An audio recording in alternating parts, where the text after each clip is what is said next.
Welcome to WAKO Kickboxing Talks, the podcast where we bring you the most exciting and informative discussions in the world of kickboxing. My name is Everill. I'm from England. I'm a 14 times WAKO World Champion and a 7-time WAKO European Champion. My name is Angelina. I'm a psychologist, psychotherapist and a kickboxing referee.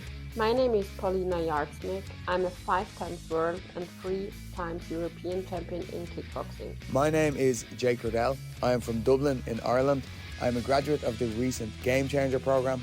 Kickboxing has always been such a huge part of my life since starting it as a young boy. I'm really excited about this project and I look forward to speaking to you all. Whether you're a professional or just starting out, our show offers valuable insights and inspiration to take your skills to the next level. Hosted by the WAKO Game Changers, we will be chatting with experts, athletes and coaches from the world of kickboxing to get their unique perspectives on everything from training tips to mental preparation. So get ready to join the conversation and explore the exciting world of kickboxing with WAKO Kickboxing Talks. Hi everyone, thanks for tuning in.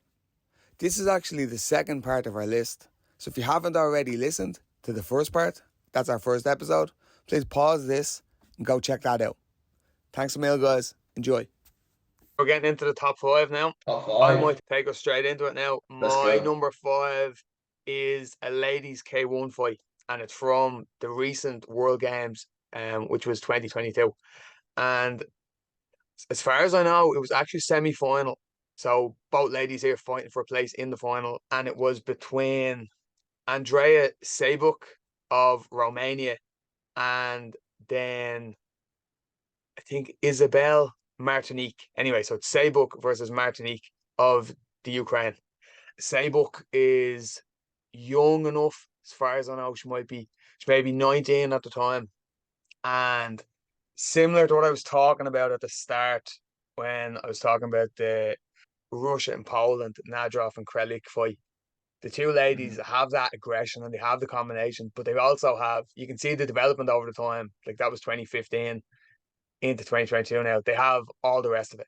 They have the ring craft, they have the adjustments, they have the movement, and also an increasing, you see in that fight, and compared to earlier fight, you see an increased amount of the low kick. Like the low kick is what's dictating that fight. Cebuc is a good amount smaller than Martinique, so it's your kind of classic.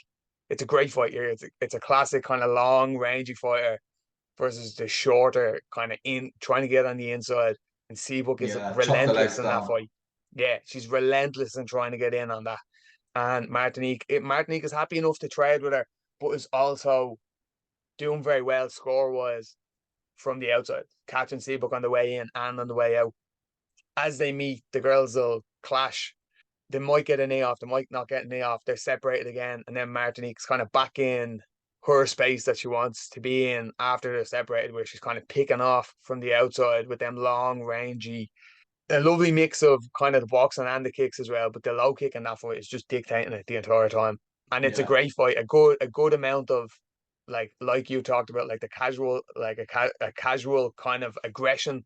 Like it's just, if you were to casually watch it, the aggression in it is lovely and it's very exciting, but also the kind of technical aspects that are involved in there, and kind of that battle of the lead leg, which is interesting to think about, because if you were to talk about that, people would traditionally think of, if you heard of that battle of the lead leg, you might think maybe like contact, or you would think tatami, you think lead leg, that lead leg side kick, or lead leg maybe in points fighting. But in this fight and in a lot of K1 fights now, it's that battle of kind of flicking out that lead leg for that inside low kick. It's such a good rangefinder, isn't it?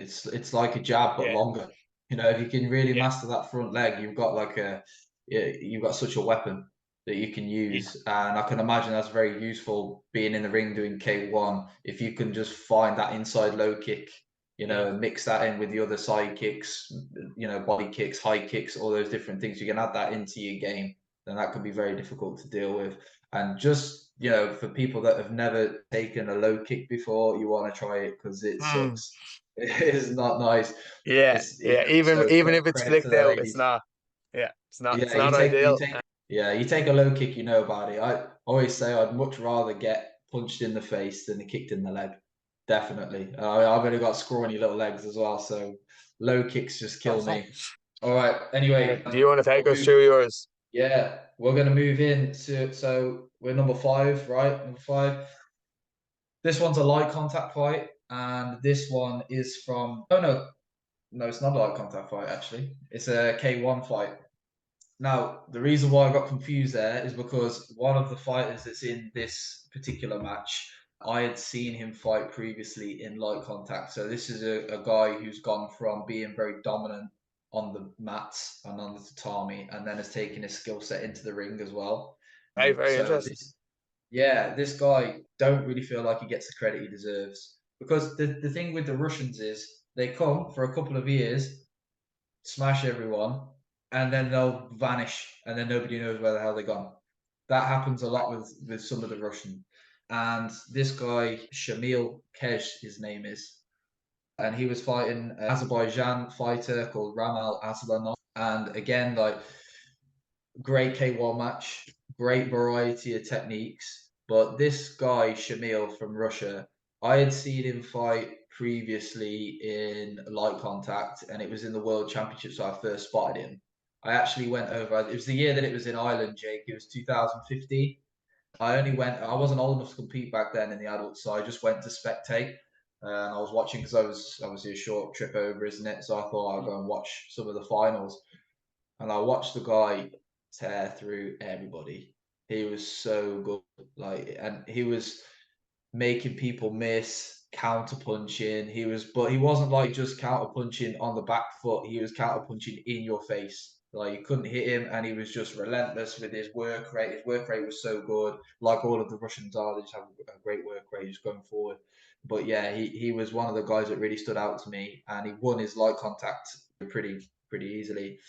And then when I'd seen him 2 years later, I was watching some of the ring fights in Hungary, was where the World Championships was. And I was actually speaking to Roland Perez about it, and he said, Shamil, the guy who did light contact, he's fighting in the ring now.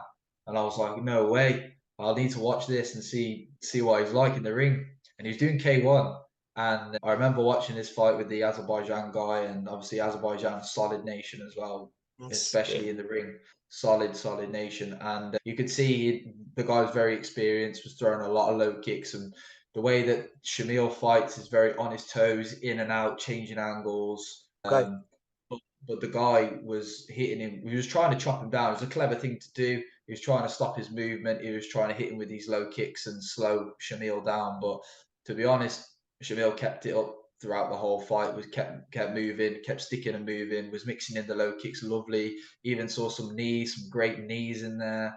So definitely, I feel like Shamil ended up winning the fight and becoming world champion in K1 as well. I don't think many people have ever done that. Win on the tatami and light contact, and then jump into K1 as well. Not sure how many people have done that in WAKO, so definitely deserves a little bit more credit. I think he's one of those guys that flew under the radar, so definitely check him out, guys. Top fighter. Definitely. And Elijah, when you were watching that fight, could you recognize any of the moves? Oh, definitely. Yeah. Well, he has a very like, you watch his style and you know it's him. You know what I mean? Like, you know it's him in there. Like, he carried a lot of the things that he was doing in light contact and then putting them into the ring.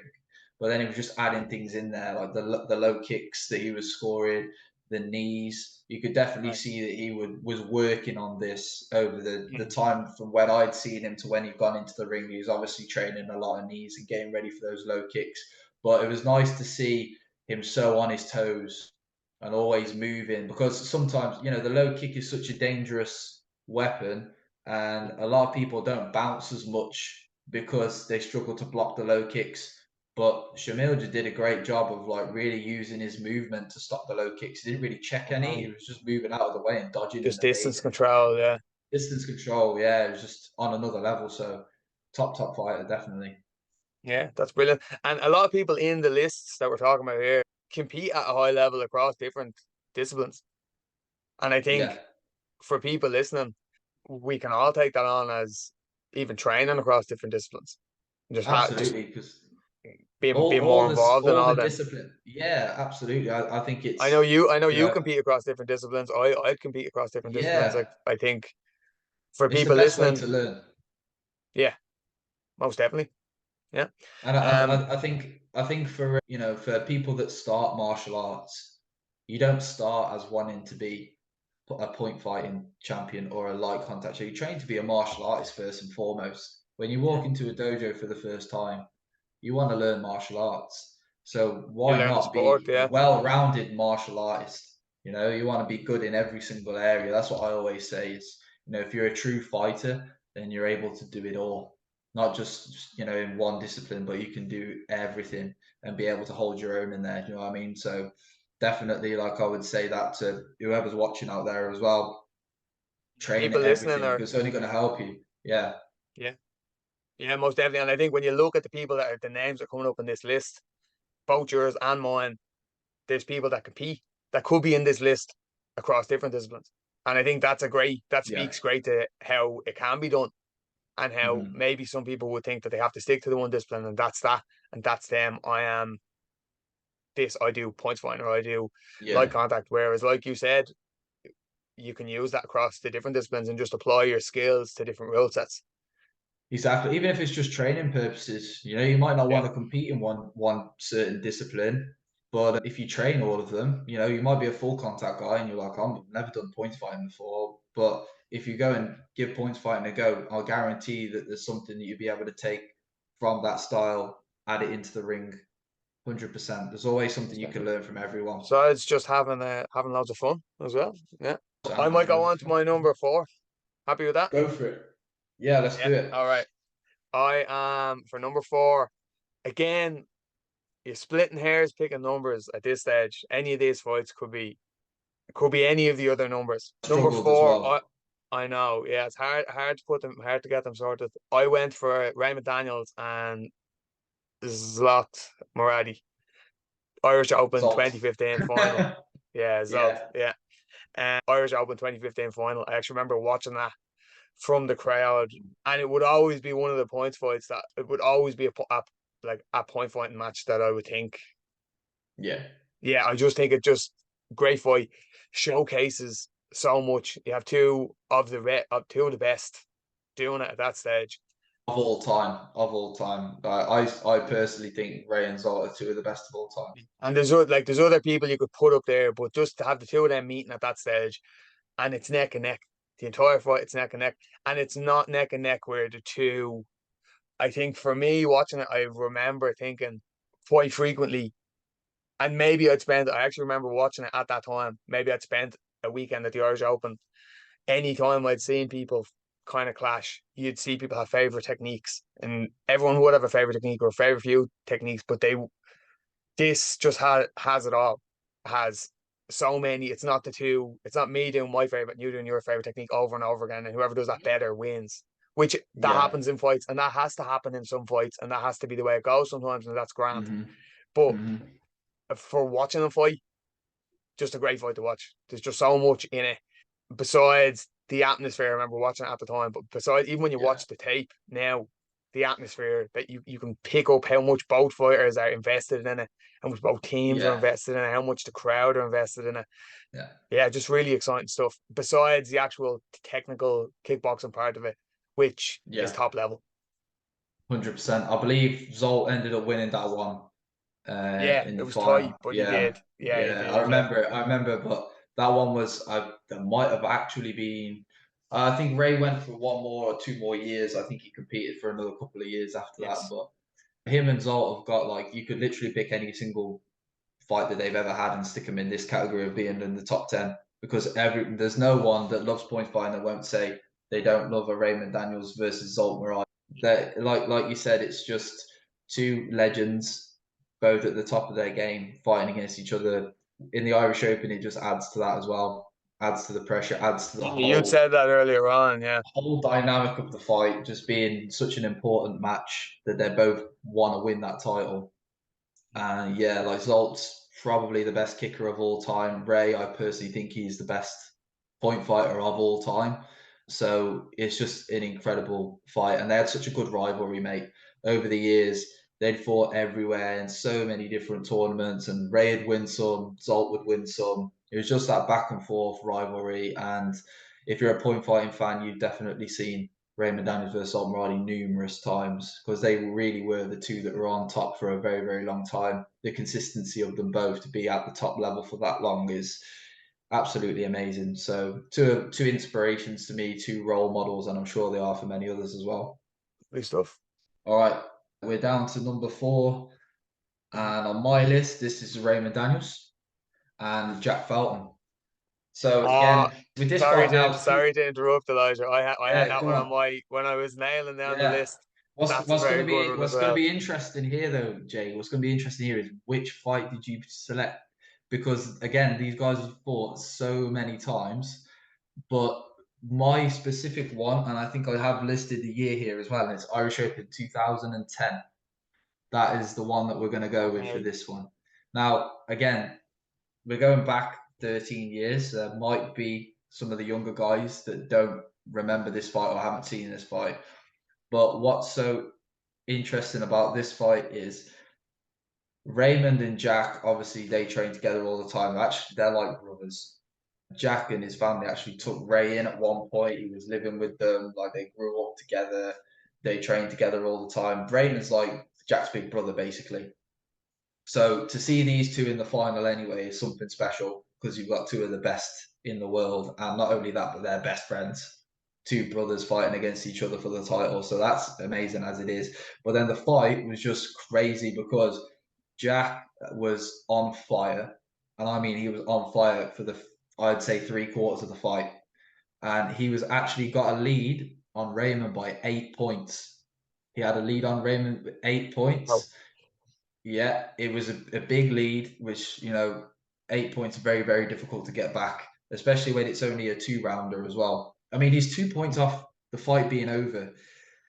2 more points, it's game over. He would have been the champion. But Ray just slowly, and this is credit to Ray as well, because he kept his composure. It's very easy when you're down by 8 to just go, oh, this is done, but Ray didn't. Like, he stayed very calm, selected his shots brilliantly. The timing was like impeccable on some of the shots that he landed, and just gradually like crept up on Jack little by little, just kept going through. And then he closed the gap to about, I remember it being about 3, and then the crowd got really excited and we're getting behind Raymond. You could see it. It is, yeah. Yeah, and it was the momentum shift. That's what did it. It was the momentum shift. And then Ray got a couple more, and it was like down to 1. And then I remember Ray getting the point to equal it. And then in the end, he actually scored a defensive back fist as well and got the final point. And Ray won the fight and came back from an 8-point deficit. It's just unreal. Those two have fought each other at that stage so many times, but that one really sticks out to me because of the comeback. The comeback was just insane.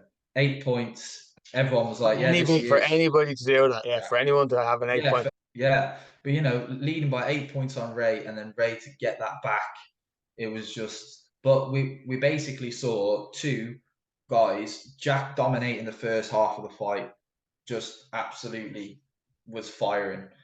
Everything was working, his timing, his speed, his movements, everything. And then it was a total shift. And then Ray started to dominate with his movement and his timing and his rhythm changes, and sort of caught Jack out. But it really did. It was the momentum shift and the atmosphere in the room that I think did it for Ray. He thrives. Do you think the crowd made a difference? I always do with Raymond. Definitely. I think when you talk about Raymond, he is the ultimate fan favorite, and I think people love seeing him do things the way he does things. And I think he does definitely get like almost a boost from the crowd. So if the crowd are starting to get he is a showman, him, he's a showman, yeah. So if the fans are starting to get behind him, then he's going to be even harder to beat.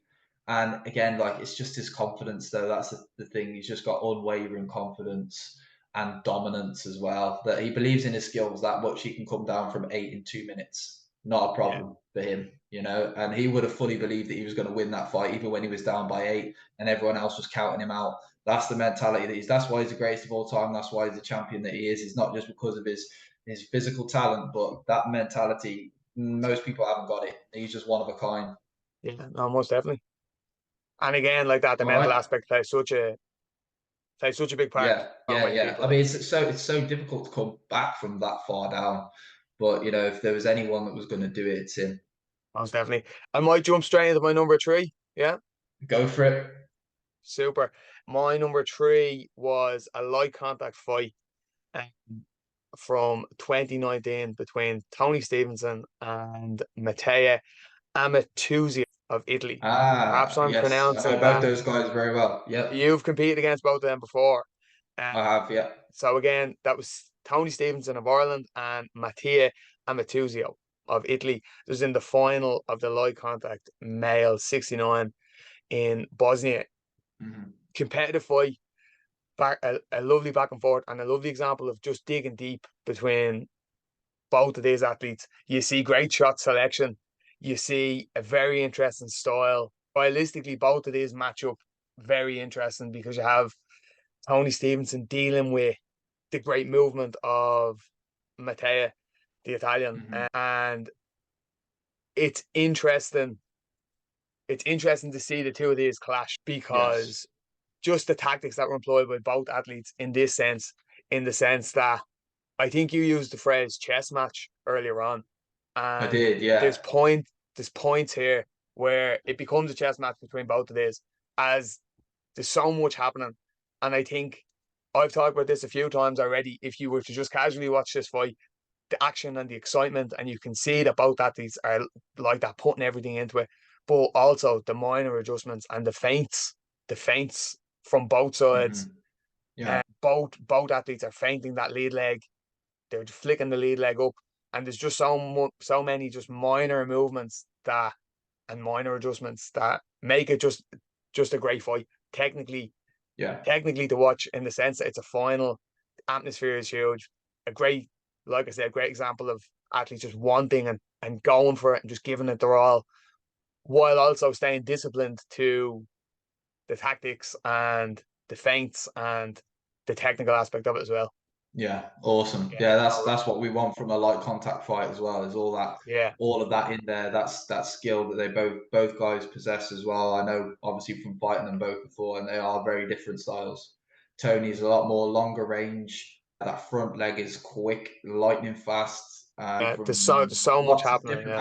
Lots of different angles that he throws into it with that front Very, leg. very experienced. Tony's been around a very long time. Oh yeah, definitely a light contact legend. And again, he was like similar to Barada as well. Like he really brought that front leg in. Like that's his main weapon, and he brought that in very well into the light contact. He plays off that very well. It's always his first thing is that front leg that you got to watch out with Tony. But Mattia as well, the Italian boy, very very strong. I've found him very strong. Like he hit hard. Like when he hit me, I knew about it, and I'm sure Tony would have been caught by a few within that fight as well. And knowing his power, he does hit hard, and he comes forward as well. Like he's not afraid to just keep coming at you, coming at you, and he definitely tests your gas tank in there as well. So credit to Tony for being able to pull that out over 3 rounds. Digging deep from both of them. Yeah, definitely. Well, that's what you want from a world championship final. Yeah, you've got to definitely. And like you said, just the skill from both of them, and just a range of different techniques that Tony Stevenson has shown on that fight. And like you said, interesting that you'd mentioned Barada, like the evolving that Tony Stevenson has done for light contact is just absolutely, if you look at the fights over the years, like it's incredible. That's incredible. You even go back like let's say 10 years. I mean, Tony was winning consistently at that level 10 years ago, and he's still doing it now. He's still one of the top guys in the light contact, but he definitely transcended that in. You know what I mean? Like the leg play, the use of the front leg, controlling range with it, and scoring head kicks as well in light contact. He was one of the guys that really put that in there. The Barada started it off 100%, but then I think Tony definitely did take the reins there and added that in even more so. And now the game just totally evolved. Light contact's a different sport to what it was 10 years ago, and everyone's doing it now. So credit to that, definitely. Elijah, you're going to take us through your number 3. Perfect. All right, so number 3, two legends of the game. This fight comes from the Austrian Classics 2000. Oh, actually, not sure of the year. 2010. 2010. And it's Zsolt Moradi versus Gregorio Di Leo from Italy. Okay. Now, again, Zolt, we spoke about him already a few times during this podcast, and Zolt's leg is just so hard to deal with. Grillo, on the other hand, is known for his blitzing ability. He's known for being able to counter a leg as well, because Grillo's just fearless. He's one of those people that's just the mindset of Grillo out of this world. He was one of the point fighters that a lot of people looked up to from his mentality. I think that translates over to fighting a kicker as well, because you have to be brave when you fight a kicker. You know, if you just keep backing up, you're going to run out of space. You're going to go out of the area. But Grillo really did try and get around Zolt's leg, threw everything at him. In this fight, there's sweeps, there's fast blitzes, there's great kicks from Zolt, great follow-ups with the hands from Zolt as well. And it was very back and forth. Again, very, very close fight. Grillo ended up winning this one. I think it was just by 1 or 2 points he ended up beating him. But again, this is definitely one for the history books. Legends in point fighting facing against each other in two totally different styles as well. One being like dominant with the hands, the other one being so dominant with the front leg. It was a really nice one to watch. And obviously, if you're a fan of sweeps, there's some great ones here from Grillo. Okay. Thanks for that, Elijah. Yeah, and that No would definitely be a worries. good one for people to watch when you talk about that. Yeah. Like dealing with the kicker, everybody that's done kickboxing has come across someone like that before. Yeah. So, Yeah. and it is I always think, them kind of yeah. tactics. And when you're talking about watching someone do that, be a great one for people to check out. Definitely, and I think you can watch that fight and learn a lot from it of how many ways there are to try and combat the leg. There's not just one Yeah. or two things you can do. There's a whole variety of things. And Grillo did very well at just picking the right moments to use those different tactics to get around that leg. When Zolt's leg was down, he was blitzing as well. Took his opportunities very well there. But when the leg was up, he was sweeping him. There's 2 or 3 times he tried to sweep. A couple of them came off as well. Some beautiful, beautiful sweeps.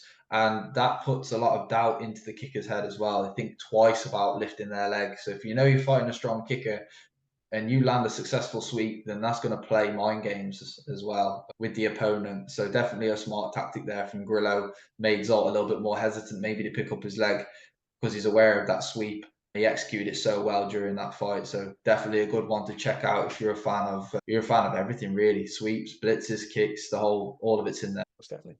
Thanks for that, Elijah. All right, I might go into my number 2. If that's all right with you. Yep. And again, like I said, you're splitting hairs with these numbers. Number 2, it could have been number 3.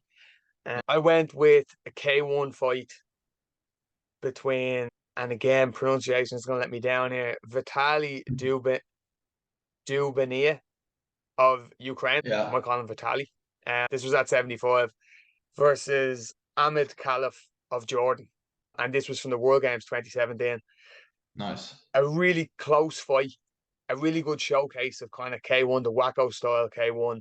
A close enough fight with Ahmed Caliph leading the fight then at the start. Vitali makes just back and forth. Vitali makes a small comeback.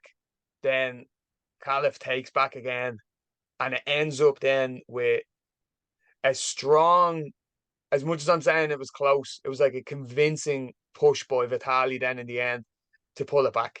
And interest in all the rest of, not all the rest of the fights, but a lot of the fights here we've spoke about shot selection and like I've mentioned, just a range of techniques that you'll see.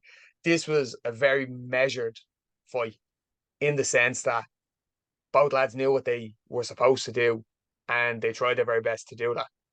Mm-hmm. And sometimes we'll see that at very, very high level fights where they both knew the techniques that they were working with, and it was just who could get them off better. Also, you have that pressing forward of Caliph, who was pressuring Vitali, and Vitali again using that kind of long, rangy, like stick and move. Does a great job with the lead jab. Does a beautiful job with the lead inside kick again, which WAKO K1 is just a lovely score. And a lot of that middle back and forth that I'm talking about, so not the final press, but the middle back and forth, a lot of that comes down to that inside low kick. a lot of that comes down to the touch inside low kick, move off, touch inside low kick, move off.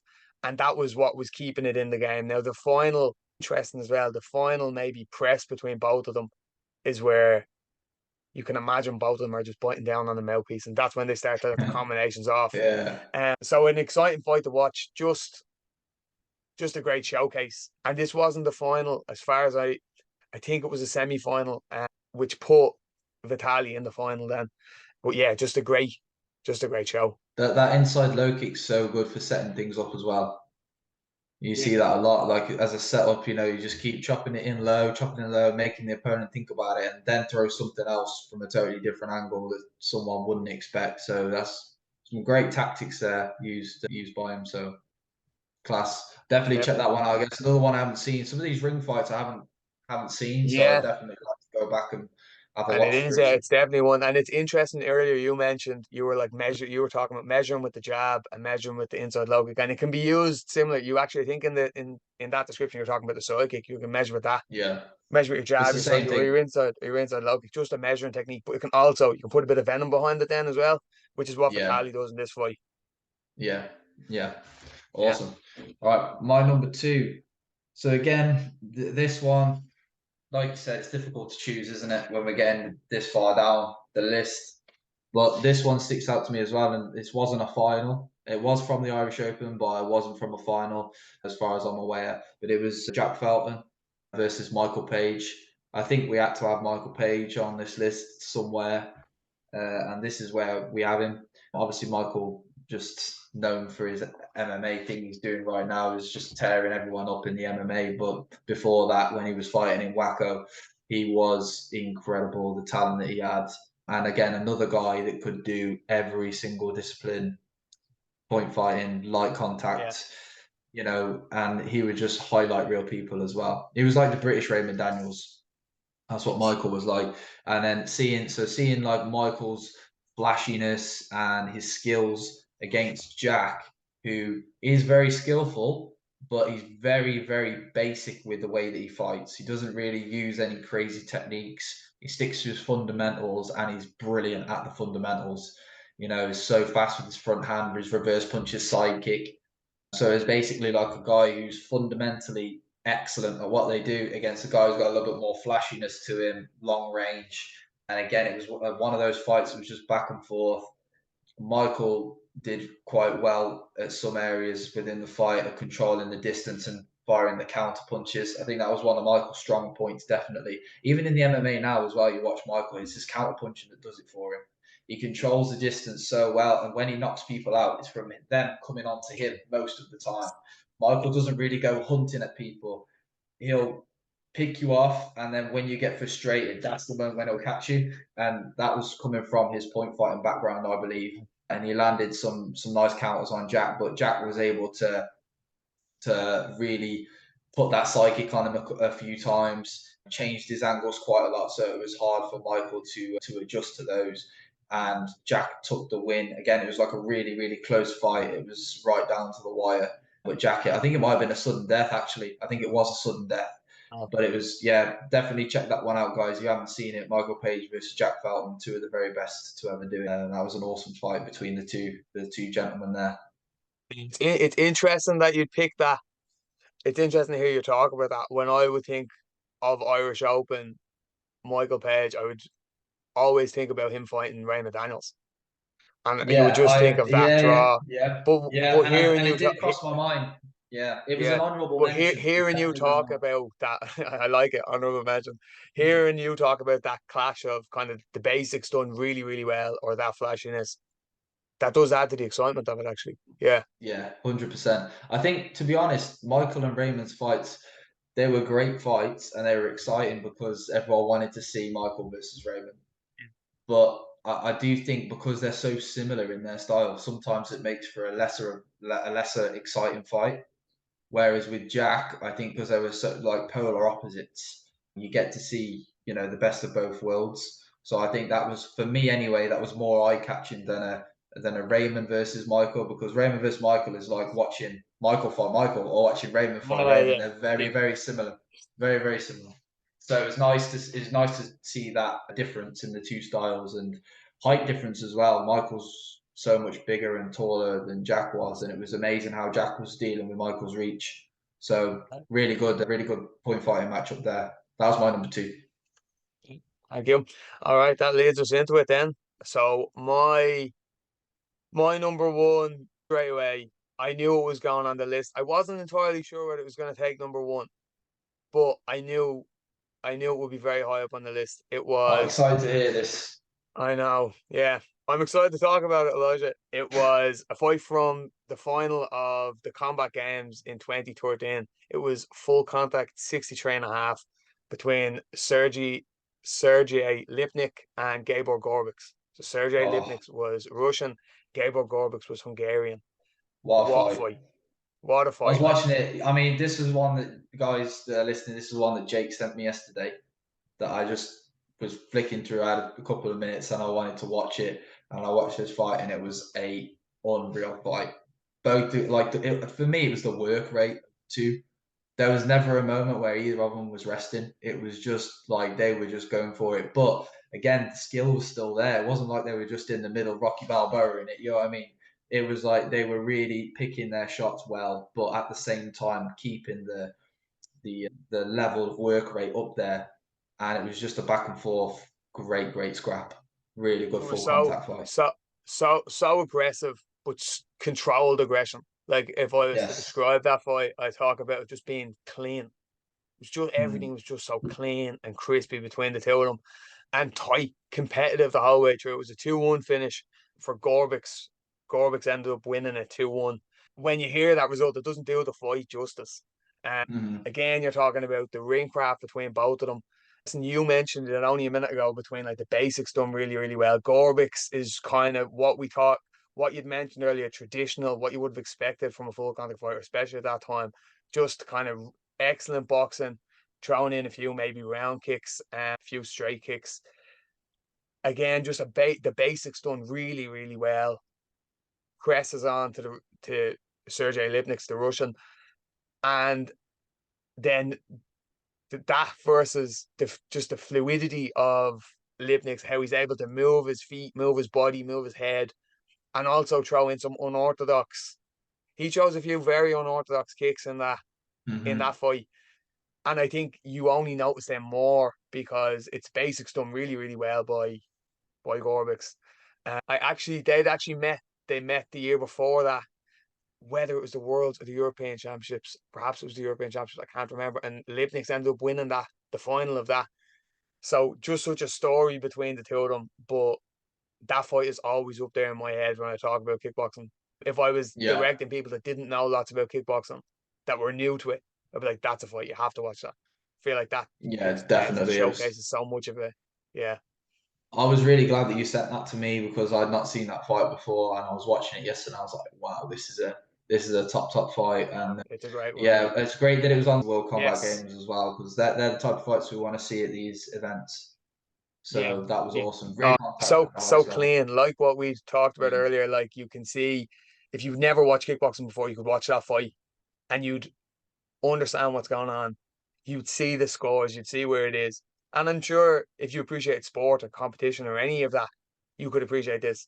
And that's definitely then made only further by people that are really interested in it, and people that are watching it from a kickboxer perspective. You can see like what we talked about, the minor details, the little adjustments. Incredible. I actually remember watching that fight when it was on. I remember watching it. It was in 2013. I remember watching it in 2013 online. And I could watch that fight every day. I'd never get sick of it, Elijah. I can see why, mate. It's a top fight, definitely. All right, that leads us into your number 1. Oh, okay. Well, you know what? This is again similar to yours. When you go like, right, that's my number 1. I'm putting that in first. That's number 1. It's the same thing for me as well. It was a very easy choice. I think a lot of people would be in agreement with me as well, judging from the reaction we had from the Instagram comments and stuff. A lot of people mentioned this fight. I'd say 90% of people actually replied with this fight, and this was the first one that was in my head as well. So this is the Irish Open 2017 team event, and it was the final between the Karate team of Hungary and the All-Stars of the USA and Canada.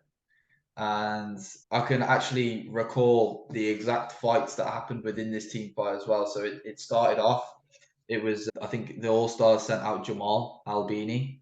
Jamal, again, is not a lot of people know him on the WAKO circuit because he only did a couple of years doing like the Irish Open and things like that. But over in America, he's one of the top guys in America, and a long time all-star team member, trains with all of the best guys, Raymond and Jack, all the time. I trained with him when I went over there in California as well. So it was Jamal versus Zolt. Zolt, obviously being one of the top fighters, everyone was surprised seeing him go first. That's the thing, like they sent Zolt out first. And there must have been some tactics involved on Esteban's behalf. Being the coach, he must have thought that maybe they could get a lead on Jamal.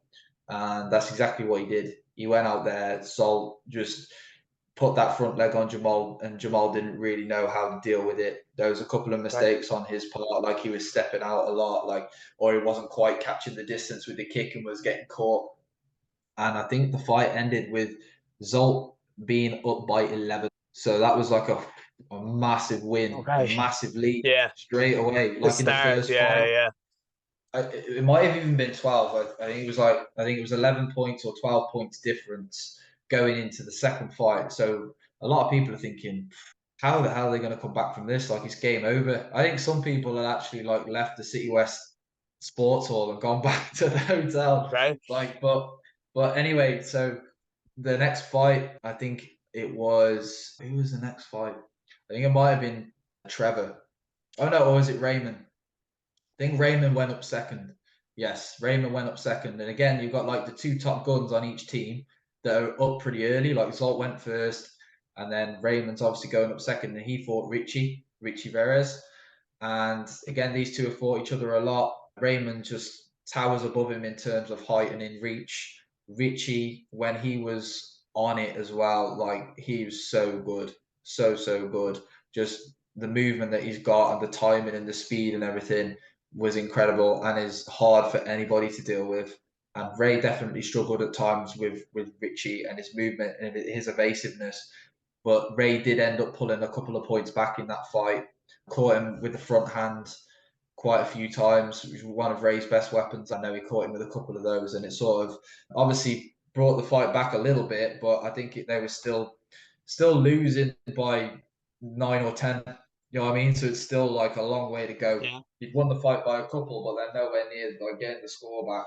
2 fights in, that's a lot to be down, yeah.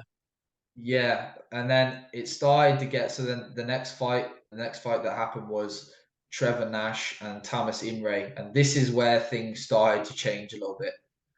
Because I think this, again, we spoke about like momentum shifts earlier, and this was a big momentum shift for the All-Stars.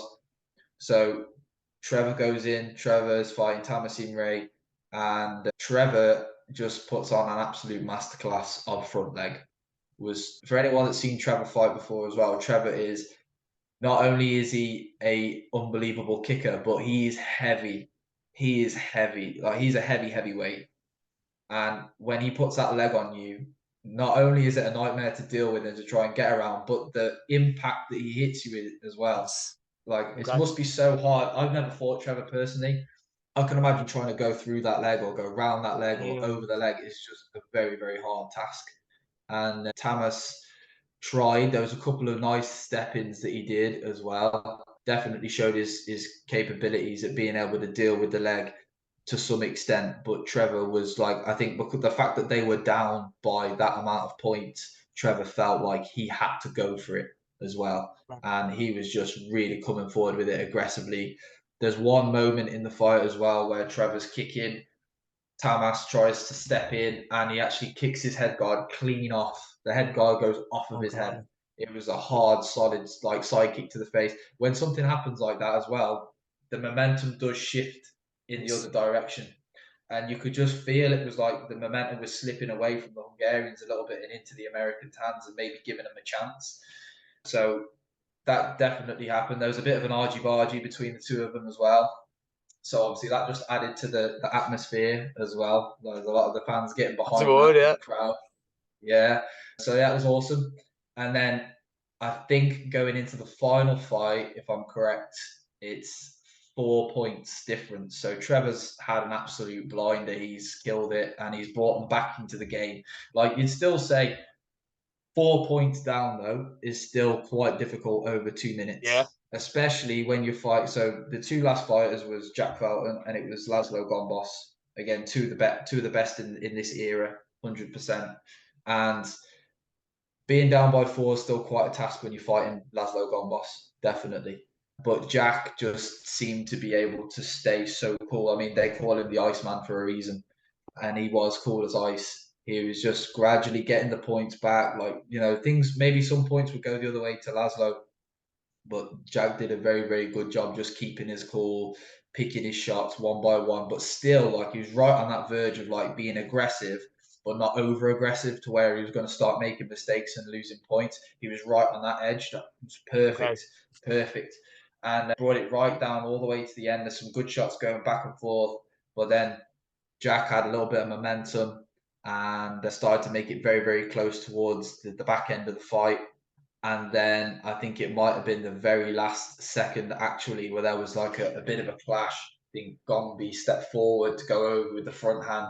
Jack went under for the reverse punch. And to be honest, the point could have got to me. The point could have gone either way. Like, I wouldn't personally, like, if it went Jack's way, okay. If it went Gombos's way, okay. If it was one each, it was one of those. It was just like, which way do you go? Which way did you see it? And two of the referees went to Jack and one went to Gombe. So Jack ended up getting the final score and winning. So the All Stars actually had a comeback of down by 12, I believe it was, and went on to win the fight. And it was just little by little, just creeping up. And at the very end, just overtook them at the very last second, which was just incredible. Not only the best team fight in history, but the best fight in history, in my opinion. That was just so entertaining to watch. And most point fighting fans would have seen that one, but if you haven't, then you need to go away from this podcast and make sure you watch that. Make sure that's you've really sold it here, Elijah. You've really sold that fight now. Oh mate, it was just it was incredible. It really was. Like, that was a golden for me. That was a golden era of point fighting, real golden era. And yeah, but like, speaking from experience of being on the All Stars as well, I mean, when we fight in team events, I've been on the same team as Jack and Ray and Trevor, and when they're in a team fight, they have utter confidence and belief in each other. That's what really does help you in a fight like that. Is that if you're down by a couple, you've got faith in the next guy, that that they're going to put in a performance and bring some back, and then the guy after that is going to go out there and do the same. So to them, the fight was never out of reach. It was just that. And going back to what Ray did with Jack as well in that fight in the Grand Champion final, it's the same. That mentality is like, no matter what, no matter how many you're down by, you still keep your composure, keep your cool, just stay focused on the next point and gradually get the scores back. They believe in each other so much and they believe in themselves so much that it doesn't matter what the score was. They just go out there and eventually they know that they're going to be able to win it. And that's exactly what they did. So amazing fight. Yeah. And something, that kind of confidence and that kind of like team mentality speaks to the individual's ability then to stay composed and stay disciplined to what they're supposed to do. And I think, can't remember which exact fight it was you were talking about there, but you were like, as he went into it, he was able to stick to it and be aggressive without making mistakes. So to stay disciplined in doing what you're supposed to do without getting over eager. Yeah, that's a very difficult task. Yeah, to be able with all to, that going on. I'd say that's the hardest thing to be able to do, is to really find that level of aggressiveness that you need, but also not going over the top with it and then getting frustrated and making mistakes and losing points. Like, to be able to do that, to fight to that aggressive style, knowing that you're down as well, but not rushing, so hard. And Jack just did that perfectly, absolutely perfectly. And that will go down for me as definitely the best team fight in history, and my opinion for the Tatami, the best fight in history in WAKO. Thanks for that, Elijah. Yeah, very exciting. Yeah, I think that brings us to a close, doesn't it? And that's been us. Yeah, that's been our countdown of our 10 that's list. our first. I mean, that's our first, for me and you. That's our first little podcast there. So hopefully all of the viewers enjoyed it. guys, let us know as well. What's your favorite fights? We'd like to know what your favorite fights are. We had a couple from the Instagram where people were replying certain fights, but let's hear your top 10. If you've got a top 10, shoot it in the comments. Let us know what it is. But we'll be making this a regular thing. Myself and Jake and the girls as well are going to be bringing you WAKO podcasts on a regular basis now. So if you're a fan of the sport and you love what we do, then this is definitely something that you want to check out and listen to. Most definitely, guys. Thanks for listening, Elijah. Thanks for talking with us here today. Jake, been a pleasure, guys, mate. Hopefully all of you managed to catch our accents as well. If not, let us know. We'll try and slow it down next time. We've been practicing, but look, it's a work in progress. Guys, thanks for listening. Let us know what you'd like to hear from us in the future, and we'll see you very soon. All right, guys.